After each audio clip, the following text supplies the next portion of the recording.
एक बार की बात है, एक छोटे से गांव में अनाया नाम की एक महिला रहती थी। वह एक दयालु और अच्छी इंसान थी जो हमेशा अपने और अपने परिवार के लिए अच्छी चीजें चाहती थी। अनाया के पास एक प्यारा पति और एक खूबसूरत बेटी थी, लेकिन उसकी सास शांता उसके प्रति बहुत अच्छी नहीं थी। शांता अक्सर घटिया बातें कहती थी और अनाया को दुखी करती थी। एक दिन जब अनाया बाजार में घूम रही थी, तो उसे एक विशेष दुकान मिली। दुकानदार एक बूढ़ा और बुद्धिमान व्यक्ति था। अनाया ने उससे कहा कि वह खुश रहना चाहती है और चाहती है कि उसके साथ अच्छी चीजें हों, भले ही उसकी सास निर्दयी थी।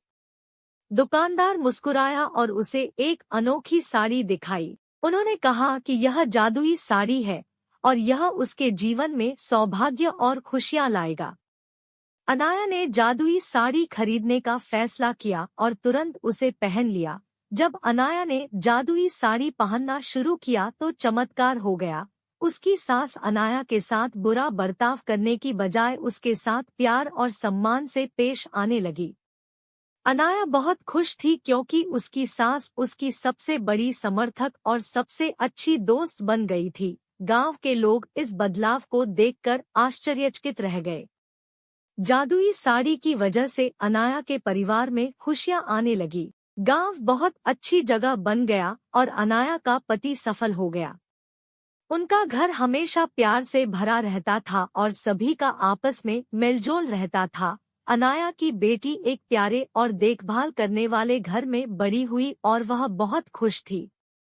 जादुई साड़ी की कहानी दूर दूर तक फैल गई और लोगों को दया और क्षमा का महत्व सिखाया। अनाया बहादुरी का प्रतीक बन गई और उसने सभी को दिखाया कि दयालु होने से बड़ा बदलाव आ सकता है, चाहे चीजें कितनी भी कठिन क्यों न लगे।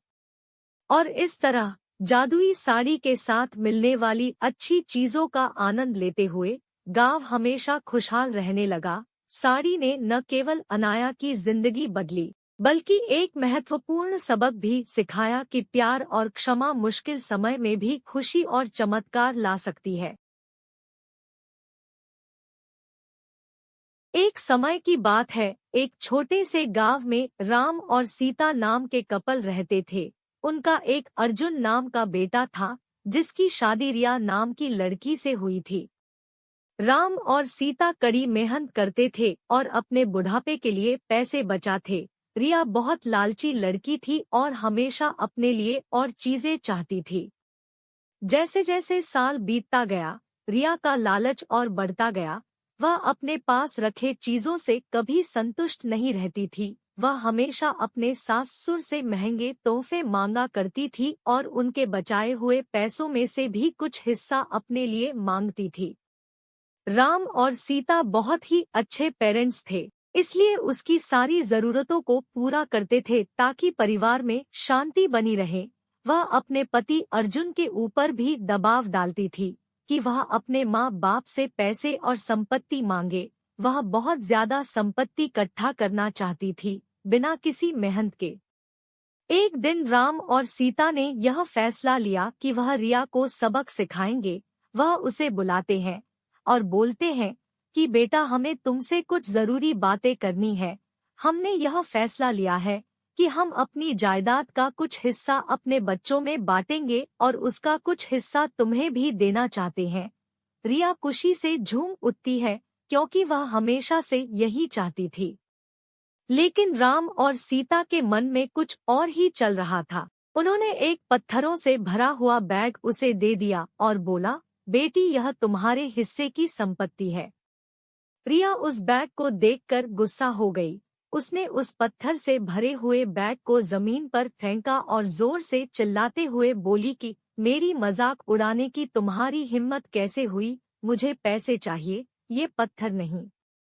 राम और सीता ने शांत तरीके से उसे समझाया और बोले, रिया, सच्ची संपत्ति सिर्फ पैसे और चीजों के बारे में नहीं है। यह प्यार, दया और जो कुछ भी तुम्हारे पास है उसके लिए आभारी होने के बारे में है। हमने हमेशा तुमसे प्यार किया है और तुम्हारी देखभाल की है, और यह पैसों से भी अधिक कीमती है। रिया को एहसास हुआ कि वह लालच में कितनी अंधी हो गई थी। उसको अपने किए गए बर्ताव के लिए पछतावा होने लगता है। उसने अपने सास और ससुर से माफी मांगी और अपने तरीके बदलने का वादा किया। उस दिन के बाद से उसमें बदलाव आया और वह एक अच्छी बहू बन गई। रिया के बदलाव की बात पूरे गांव में फैल गई और सभी ने एक बेहतर इंसान बनने के लिए उसकी प्रशंसा की। रिया अपने परिवार का ख्याल रखते हुए और उनके बीच मिले प्यार के लिए आभारी होकर हमेशा खुश रहने लगी।